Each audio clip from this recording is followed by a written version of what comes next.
KTV news కి స్వాగతం. Bulletin ముందుగా హెడ్లైన్స్ చూద్దాం. టీటీడీ మాజీ చైర్మన్ వైఎస్ఆర్సీపీ రాష్ట్ర అధికార ప్రతినిధి భూమన కరుణాకర్ రెడ్డి ప్రెస్ మీట్. కనిగిరిలో రిలయన్స్ సిబిజీ ప్లాంట్ నిర్మాణానికి శంకుస్థాపన చేసిన మంత్రి నారా లోకేష్.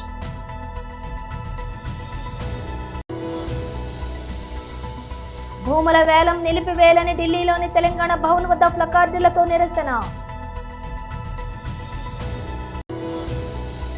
400 ఎకరాలను ధ్వంసం చేస్తుంటే హైడ్రా రంగనాథ్ ఎక్కడా? జగదీష్ రెడ్డి.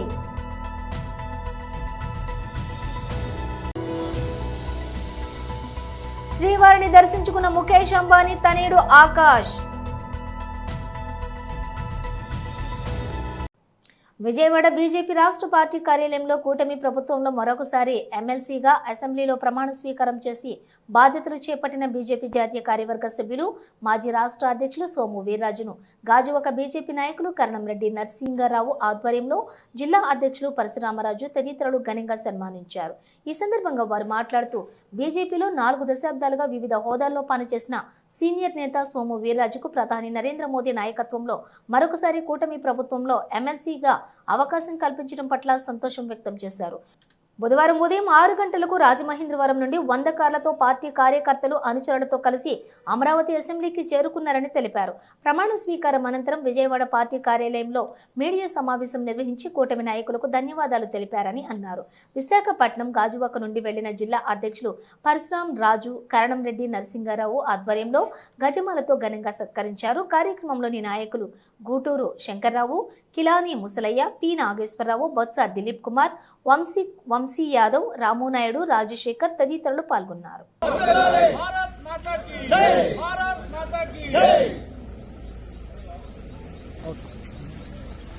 ఇక డీటెయిల్స్ చూస్తే టీటీడీ మాజీ చైర్మన్ వైఎస్ఆర్సీపీ రాష్ట్ర అధికార ప్రతినిధి భూమన కరుణాకర్ రెడ్డి ప్రెస్ మీట్ నిర్వహించారు. జరుగుతున్నటువంటి అరాచకాలు, అఘాయిత్యాలు, అసాంఘిక కార్యక్రమాలు కొల్లలుగా అది నిత్య కళ్యాణం, పచ్చతోరణం లాంటి స్థాయికి కొండను వీళ్ళ అలసత్వం కారణంగానో వీళ్ళ అనుమతి కారణంగానో కొండ మీద ఇలాంటి సంఘ వ్యతిరేక కార్యక్రమాలు ఒక పక్క, తిరుమల పవిత్రతను దెబ్బతీసే విధంగా సాక్షాత్తు అధికారులే వ్యవహరిస్తున్నటువంటి తీరు మరో రకంగా విరాజిల్లుతున్నాయి. సాంబశివరావు అనేటువంటి ఒక లోకేష్ గారి పిఏ, ఆయన గారు పిఎస్ టు సిఎంఓ అన్న పేరుతో ప్రతిరోజు దాదాపు 10 నుంచి 12 ఉత్తరాలు పంపిస్తూ వాటికంతా కూడా విఐపి దర్శనాలు ఏర్పాట్లు చేస్తూ ఇంకా అనేక రకాలైనటువంటి సేవా దర్శనాలన్నీ కూడా ఏర్పాటు చేయటం అన్నది చాలా రెడ్ హ్యాండెడ్గా దొరకటం జరిగింది. అంటే ఒక మంత్రికే రోజుకు ఒక లెటర్కు మించి 6 మందికి మించి దర్శనం ఇవ్వము అని ప్రకటించినటువంటి కూటమి ప్రభుత్వంలో నారా లోకేష్ గారు అనేటువంటి ఒక మంత్రి పిఎస్ టు సిఎంఓ అన్న పేరుతో రోజుకు 10 నుంచి 12 లెటర్లు దర్శనానికి పంపిస్తున్నారంటే, మా కాలంలో ఏమో విపరీతమైనటువంటి విఐపి దర్శనాలు చేసినారు అని చంద్రబాబు నాయుడు గారు, పవన్ కళ్యాణ్ గారు మాట్లాడినారు. ఈ రోజున మా కాలంలో 4000 నుంచి 5000 దర్శనాలకు లోపే మేము దర్శనాలు విఐపీలకు ఏర్పాటు చేస్తే ఈ రోజున 6000 నుంచి 7500 మందికి పైగా అనునిత్యము కూడా వీళ్ళు విఐపి దర్శనాలని ఏర్పాటు చేస్తున్నారు. అందులో కూడా వీళ్లకు కావలసినటువంటి, వీళ్లకు సేవ చేసినటువంటి వాళ్ళకే ఈ విఐపి సిఫార్సు దర్శనాలను చేస్తున్నారు. అంటే ఎంత అరాచకంగా వ్యవహరిస్తున్నారు ఒక దర్శనాల విషయంలోనే అని చాలా స్పష్టంగా దీన్ని బట్టి చూస్తే అర్థమవుతుంది. దానికి తోడు చంద్రబాబు నాయుడు గారు ఈ రోజున తిరుమల ప్రక్షాళనకు సంబంధించి టీటీడీ చైర్మన్ గారిని, ఎగ్జిక్యూటివ్ ఆఫీసర్ గారిని, అలాగే అడిషనల్ ఈఓ గారిని, వీళ్ళ ముగ్గురితో కూడా ఓ సమీక్షా సమావేశం నిర్వహిస్తున్నారు. ఏం ప్రక్షాళన గురించి?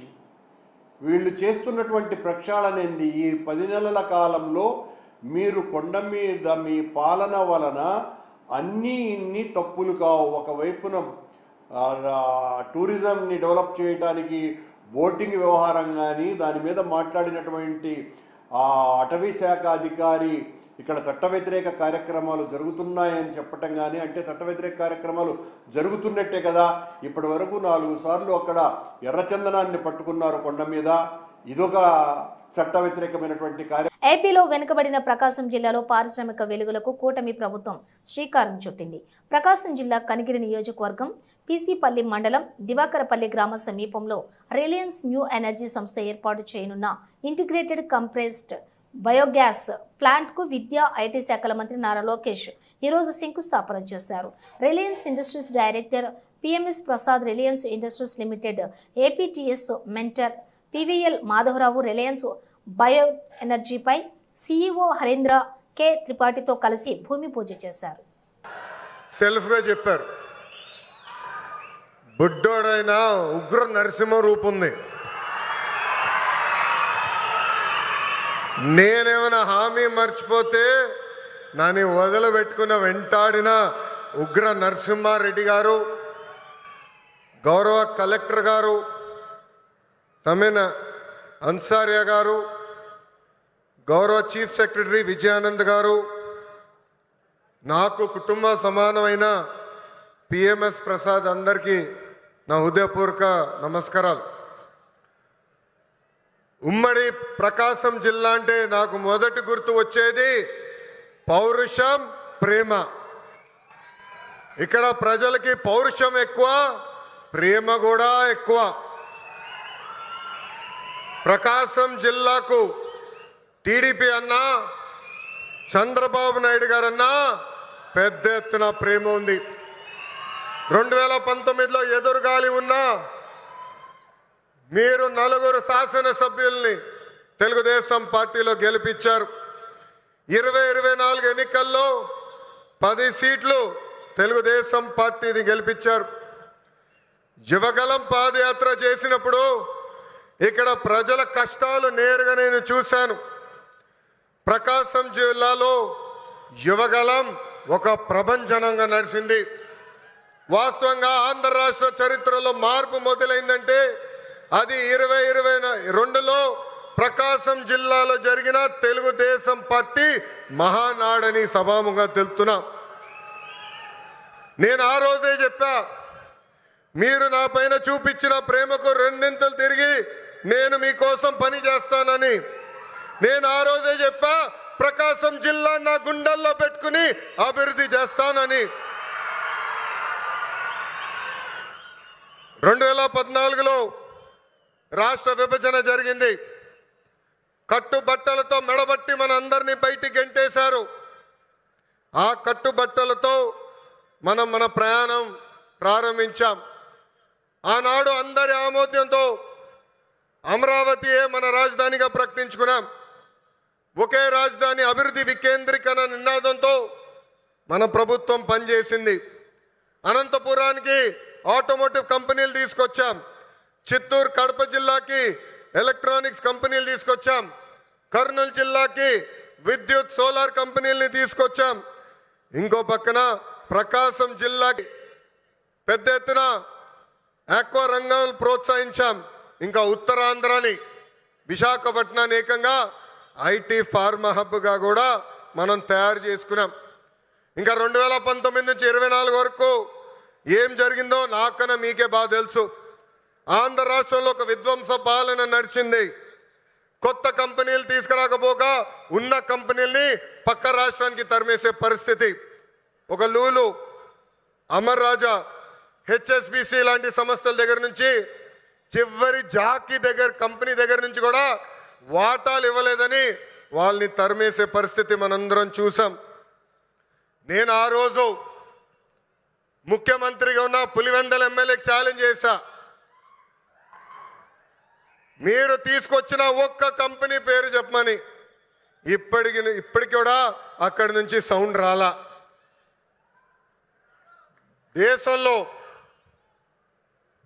దేశంలో ఎప్పుడు జరిగిన విధంగా నేను పాదయాత్ర చేశా. ఒక మాటలో చెప్పాలంటే యువగలం పాదయాత్ర నాలో మార్పు తీసుకొచ్చింది.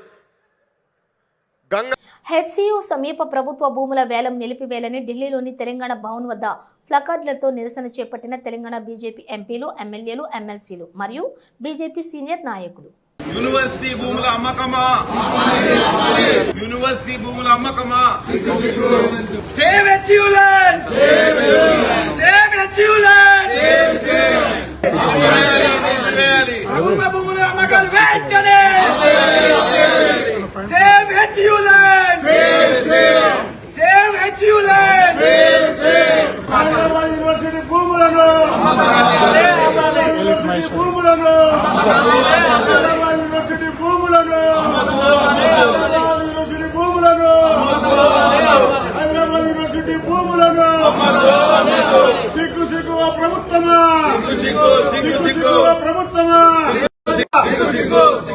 ఆపాలే ఆపాలే భూముల అమ్మకాన్ని ఆపాలి, ఆపాలే భూముల అమ్మకాన్ని ఆపాలే ఆపాలే భూముల అమ్మకాన్ని ఆపాలి, ప్రభుత్వ భూముల అమ్మకాన్ని ఆపాలి, ఆపాలి, ప్రభుత్వ భూముల అమ్మకాన్ని ఆపాలి, ఆపాలి, ప్రభుత్వ భూముల అమ్మకాన్ని ఆపాలి, ఆపాలి, ప్రభుత్వ భూముల అమ్మకాన్ని ఆపాలి, ఆపాలి, హైదరాబాద్ విశ్వవిద్యాలయ భూముల అమ్మకాన్ని వెంటనే ఆపాలి, అమరవీరుల త్యాగాల ఫలితంగా వచ్చిన హైదరాబాద్ విశ్వవిద్యాలయ భూముల అమ్మకాన్ని వెంటనే ఆపాలి, ఆపాలి, 69 అమరవీరుల త్యాగాల ఫలితంగా వచ్చిన హైదరాబాద్ విశ్వవిద్యాలయ భూములను వెంటనే ఆపాలి, ఆపాలి, రియల్ ఎస్టేట్ బ్రోకరా, తెలంగాణ ప్రభుత్వ రియల్ ఎస్టేట్ బ్రోకరా, తెలంగాణ ప్రభుత్వ రియల్ ఎస్టేట్ బ్రోకరా, తెలంగాణ ప్రభుత్వ రియల్ ఎస్టేట్ బ్రోకరా, యూనివర్సిటీ భూముల అమ్మకాన్ని,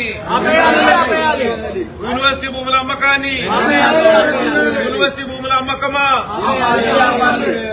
హైదరాబాద్ విశ్వవిద్యాలయ విద్యార్థులపై పోలీస్ జులుం, నశించాలి, నశించాలి, హైదరాబాద్ విశ్వవిద్యాలయ విద్యార్థులపై ప్రభుత్వ జులుం, నశించాలి, నశించాలి, హైదరాబాద్ విశ్వవిద్యాలయ విద్యార్థులపై ప్రభుత్వ జులుం, నశించాలి, నశించాలి, హైదరాబాద్ విశ్వవిద్యాలయ భూములపై రేవంత్ రెడ్డి సర్కార్ జులుం, నశించాలి, నశించాలి, హైదరాబాద్ విశ్వవిద్యాలయ విద్యార్థులకు సపోర్టుగా అన్ని విశ్వవిద్యాలయ విద్యార్థులపై జరుగుతున్న దాడులను ప్రభుత్వ జులుం, నశించాలి, ప్రభుత్వ జులుం, నశించాలి, ప్రభుత్వ జులుం, నశించాలి, ప్రభుత్వ జులుం, నశించాలి, విద్యార్థులపై ప్రభుత్వ జులుం, నశించాలి, విద్యార్థులపై ప్రభుత్వ జులుం, నశించాలి. We want justice. We want justice. We want justice. కంచ గచ్చిబౌలి ప్రాంతంలోని 400 ఎకరాల భూమిని ప్రభుత్వం ధ్వంసం చేస్తుంటే హైడ్రా కమిషనర్ రంగనాథ్ ఎక్కడకు వెళ్లారని BRS senior MLA Jagadish Reddy ప్రశ్నించారు. హెచ్సియు పరిధిలో 3 చెరువులు ఉన్నాయని, చెరువులను కాపాడతామని చెబుతున్న హైడ్రా ఎక్కడకు వెళ్లిందని ప్రశ్నించారు. కేసీఆర్ హరితహారం చేస్తే రేవంత్ రెడ్డి హరిత సంహారం చేస్తున్నారని ఆయన ఆగ్రహం వ్యక్తం చేశారు. ప్రభుత్వం తీరుతో ఆ ప్రాంగణంలోని జంతువులు చిత్రహింసలకు గురవుతున్నాయని ఆవేదన వ్యక్తం చేశారు. విద్యార్థులు న్యాయం కోసం పోరాటం చేస్తున్నారని అన్నారు. బీజేపీకి చిత్తశుద్ధి ఉంటే అధికారులతో మాట్లాడి పోలీసులను అడ్డుకోవచ్చని స్పష్టం చేశారు. ఈ భూముల వ్యవహారంపై బీజేపీ, కాంగ్రెస్ కలిసి నాటకం ఆడుతున్నాయని ఆరోపించారు. కేంద్ర మంత్రులు కిషన్ రెడ్డి, బండి సంజయ్లకు చిత్తశుద్ధి ఉంటే హైదరాబాద్ కేంద్రీయ విశ్వవిద్యాలయంలోకి పోలీసులు రాకుండా అడ్డుకోవచ్చని వ్యాఖ్యానించారు. డ్రోన్ కెమెరాలతో జేసీబీ వీడియోలో తీసిన 5 విద్యార్థులను అరెస్ట్ చేశారని ఆయన మండిపడ్డారు. కలియుగ ప్రత్యక్ష దైవం తిరుమల శ్రీ వెంకటేశ్వర స్వామి వారిని రిలయన్స్ ఇండస్ట్రీస్ అధినేత ముఖేష్ అంబానీ పెద్ద కుమారుడు ఆకాష్ అంబానీ దర్శించుకున్నారు. ఈ రోజు ఉదయం వీఐపీ విరామ సమయంలో ఆయన స్వామివారిని దర్శించుకున్నారు. ఉదయం ఆలయానికి చేరుకున్న ఆకాష్కు అధికారులు స్వాగతం పలికారు. దర్శనం అనంతరం రంగనాయకుల మండపంలో అర్చకులు వేదాశీర్వచనం చేశారు. స్వామివారి తీర్థ ప్రసాదాలు, చిత్రపటాన్ని అందజేశారు. శ్రీవారి దర్శనం అనంతరం ఆకాష్ అంబానీ తిరుమలలోని ఎస్వి గోశాలను సందర్శించారు. గోపూజ చేసి గోమాతకు దాన అందించారు. భూముల్ని కాపాడుకోవడానికి తాపత్రయపడుతున్న దాని కొరకు, యూనివర్సిటీ భవిష్యత్తు కొరకు ఆందోళన పడుతున్న విద్యార్థులు ఏదైతే తమ ఆందోళనను వ్యక్తం చేస్తూ రాష్ట్ర ప్రభుత్వానికి, కేంద్ర ప్రభుత్వానికి, ప్రపంచానికి తెలియజేయడం కొరకు ఏదైతే పోరాటం చేస్తున్నారో, ఈరోజు వాళ్ళపైన దుర్మార్గంగా ఈ రాష్ట్ర ప్రభుత్వం లాఠీచార్జ్ చేయడాన్ని బీఆర్ఎస్ పార్టీగా మేము తీవ్రంగా ఖండిస్తూ ఉన్నాం. ఈ ప్రభుత్వం చాలా దుర్మార్గంగా వ్యవహరిస్తూ ఉంది. రాష్ట్ర ప్రజల్ని ముందుగా ప్రతిపక్ష పార్టీ కార్యకర్తలు, బీఆర్ఎస్ పార్టీ కార్యకర్తలపైన, ఆ తర్వాత ప్రజల కోరికలను వ్యక్తీకరిస్తూ ప్రజల ఆలోచనలను ప్రతిబింబజేస్తున్న సోషల్ మీడియా వర్కర్లపైన, మీడియా ప్రతినిధులపైన, ఏ రైతుల భూములను లాక్కుంటుందో తిరుగుబాటు చేసిన రైతులపైన దుర్మార్గంగా కేసులు పెట్టి అరెస్ట్ చేసి జైలుకు పంపుతూ లాఠీ చార్జీలు చేసి ఏ రకంగా హింస పెడుతుందో, చివరికి ఏ విద్యార్థులు, ఏ యువత మద్దతుతోనైతే అధికారంలోకి వచ్చిందో ఇవాళ ఆ విద్యార్థుల్ని కూడా దుర్మార్గంగా లాఠీ చార్జ్ చేసి అనేక మందికి గాయాల పాలై అరెస్ట్ చేసి ఇవాళ పోలీస్ స్టేషన్లో నిర్బంధించడాన్ని మేము తీవ్రంగా ఖండిస్తూ ఉన్నాం. ఇందులో బాధాకరమైన విషయం ఏంటంటే, వాస్తవానికి హైదరాబాద్ సెంట్రల్ యూనివర్సిటీ రావడమే 69 విద్యార్థుల పోరాట ఫలితంగా వచ్చింది. 1969 నాటికే తెలంగాణకు అన్యాయం జరుగుతుందని, ఉద్యోగాల్లో, చదువుల్లో అన్నిట్లో నష్టం జరుగుతుందని ఏదైతే పోరాటం ప్రారంభమైందో మా తెలంగాణ మాకు కావాలని, ఆ పోరాటం నుంచి మరలి పక్కదారి పట్టించడం కొరకు ఆనాడు కేంద్ర ప్రభుత్వం తప్పని పరిస్థితులలో ఇచ్చిన యూనివర్సిటీ ఇది Hyderabad central university of Hyderabad అంటాం. దురదృష్టం ఏంటంటే, ఏ ఉద్యమ ఫలితంగా, విద్యార్థి ఉద్యమ ఫలితంగా వాళ్ళు సాధించుకున్నారో ఇవాళ మళ్ళీ అదే యూనివర్సిటీని కాపాడుకోవడం కొరకు మరొకసారి ఆ విద్యార్థులు త్యాగాలకు పాల్పడాల్సిన పరిస్థితి వచ్చింది. లాఠీ చార్జీలకు గురై కేసుల పాలు కావాల్సిన పరిస్థితి వచ్చింది. ఇవాళ ఆనాడు అదే కాంగ్రెస్, ఈనాడు అదే కాంగ్రెస్. కాంగ్రెస్ అంటేనే కేసులు, కాంగ్రెస్ అంటేనే లాఠీ చార్జీలు, కాంగ్రెస్ అంటేనే జైళ్ళు అనేది మరొకసారి నిరూపించుకుంది వాళ్ళ కాంగ్రెస్ ప్రభుత్వం, దాని నాయకుడు రాహుల్ గాంధీ కూడా. ఇంకా దుర్మార్గం ఏంటంటే, దీంట్లో మంత్రులు నిన్న మెదక్ జిల్లా ఎమ్మెల్యే మైనంపల్లి రోహిత్ రామాయంపేటని ఇంకా అభివృద్ధి చేస్తారని ఆయన హామీ ఇచ్చారు. రామాయంపేట మాటల్లో కాదు, అభివృద్ధి చేతల్లో చూపిస్తాం. ఎమ్మెల్యే ఎన్నికల ముందు ఇచ్చిన హామీ కన్నా ఎక్కువ అభివృద్ధి చేస్తున్నామని మెదక్ ఎమ్మెల్యే మైనంపల్లి రోహిత్ రావు అన్నారు. రామాయంపేట మండల కేంద్రంలోని పలు అభివృద్ధి కార్యక్రమాలకు శంకుస్థాపన చేసిన అనంతరం ఆయన మాట్లాడుతూ, రామాయంపేట మండలంలోని 200 కోట్ల రూపాయలతో ఇంటిగ్రేటెడ్ స్కూల్ నిర్మాణం చేపడుతున్నామని, మున్సిపాలిటీ అభివృద్ధికి కృషి చేస్తామని తెలిపారు. ఎన్నడూ లేని విధంగా అభివృద్ధి కార్యక్రమాలు చేపడుతున్నామన్నారు.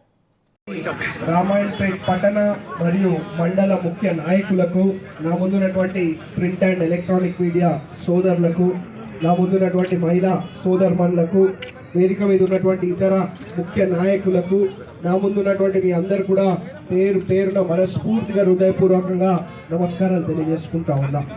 మరి ఇంతకుముందు నేను రామాయణపేట్ పట్టణంలో పర్యటిస్తున్నప్పుడు మరి ప్రజలందరూ కూడా చెప్తా ఉన్నారు, 10 ఏళ్ళు మనల్ని ఎవరు పట్టించుకోలేదు సార్, కనీసం ఈ రోడ్డు కూడా వేయలేదు, మీరు మరి వచ్చిన సంవత్సరం లోపలనే మేము అడగకుండానే వచ్చి మరి శంకుస్థాపన చేసి మరి పనులన్నీ కూడా ప్రారంభిస్తూ ఉన్నారని చెప్పి ప్రజలందరూ కూడా అభినందిస్తూ ఉన్నారు.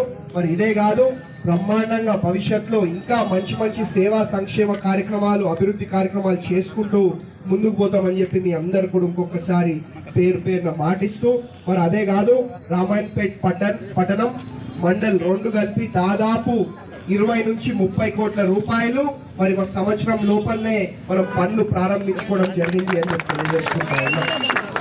ఇవాళ ప్రత్యేకంగా దాదాపు 14,50,00,000 రూపాయలతోటి పనులు ప్రారంభించుకుంటా ఉన్నాం. అదే కాదు, మన ప్రజల ప్రభుత్వం కాంగ్రెస్ ప్రభుత్వం వచ్చినాక మరి మా పేద కుటుంబ సభ్యులందరూ కూడా మంచిగా సన్నబియ్యం తినాలని చెప్పి మరి వాళ్ళ సన్నబియ్యం కూడా మరి ప్రారంభించుకుంటా ఉన్నామని చెప్పి మీ అందరూ కూడా తెలియజేసుకుంటా ఉన్నాం. అదే కాదు మరి రామాయణపేట్ మండలికి మరి రామాయణపేట్ పట్టణానికి మరి దాదాపు 20 నుంచి 25 ఎకరాలలో 200 కోట్ల రూపాయలతోటి మరి స్కూల్ ని కూడా తేవడం జరిగింది అని చెప్పి తెలియజేసుకుంటా ఉన్నాం. ఇవన్నీ కూడా మనం వచ్చిన సంవత్సరం లోపలనే ఇవన్నీ పనులు కూడా చేసుకుంటా ఉన్నాం. నేను ఎప్పుడు కూడా చెప్తా, ఎన్నికల ముందు ఒకటి, ఎన్నికల తర్వాత ఒకటి. మాది మా పద్ధతి కాదు. ఏదున్నా ఎన్నికల ముందు ఏదైతే మాట ఇచ్చినామో దానికన్నా ₹1 ఎక్కువనే చేస్తాం తప్ప తక్కువ చేయము అని చెప్పి తెలియజేసుకుంటా ఉన్నాం. కాబట్టి మరి అదే కాదు, ఇక్కడ ఉన్న మన ఏడుపాయల అమ్మవారి ఆలయాన్ని కూడా మరి బ్రహ్మాండంగా అభివృద్ధి చేసుకుంటా ఉన్నాం. మెదక్ చర్చిని కూడా బ్రహ్మాండంగా అభివృద్ధి చేసుకుంటా ఉన్నాం. ఇవన్నీ కూడా మీ కళ్ళ ముందే మరి అభివృద్ధి కనిపించే విధంగా మేము పనిచేస్తామని చెప్పి మీ అందరు కూడా మరి మాటిస్తూ గత 10 ఏళ్లలో మనం ఏం కోల్పోయినాం, ఈ సంవత్సరంలో మనం ఏం చేసినాం అనేది మరి మీ కళ్ళ ముందే కనిపించే విధంగా మేము పనిచేస్తామని చెప్పి మీ అందరు కూడా ఇంకొకసారి పేరున మనస్ఫూర్తిగా హృదయపూర్వకంగా ధన్యవాదాలు, అభినందనలు తెలియజేసుకుంటూ మరి ముగిస్తా ఉన్నాను. జై కాంగ్రెస్, గట్టిగా జై కాంగ్రెస్. ఇక నాకు ఇతర ప్రోగ్రాంలు ఉన్నాయి కాబట్టి తొందరగా వెళ్ళిపోతా ఉన్నా, ఎవరు కూడా మరి ఏం అనుకోవద్దు అని చెప్పి తెలియజేసుకుంటూ ముగిస్తా ఉన్నాను. Thank you. బులెటిన్ ముగించే ముందు హెడ్లైన్స్ మరోసారి. టీటీడీ మాజీ చైర్మన్ వైఎస్ఆర్సీపీ రాష్ట్ర అధికార ప్రతినిధి భూమన కరుణాకర్ రెడ్డి ప్రెస్ మీట్. కనిగిరిలో రిలయన్స్ సిబిజీ ప్లాంట్ నిర్మాణానికి శంకుస్థాపన చేసిన మంత్రి నారా లోకేష్.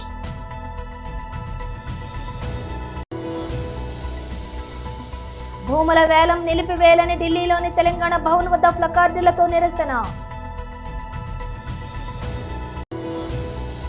400 ఎకరాలను ధ్వంసం చేస్తుంటే హైడ్రా రంగనాథ్ ఎక్కడా? జగదీష్ రెడ్డి.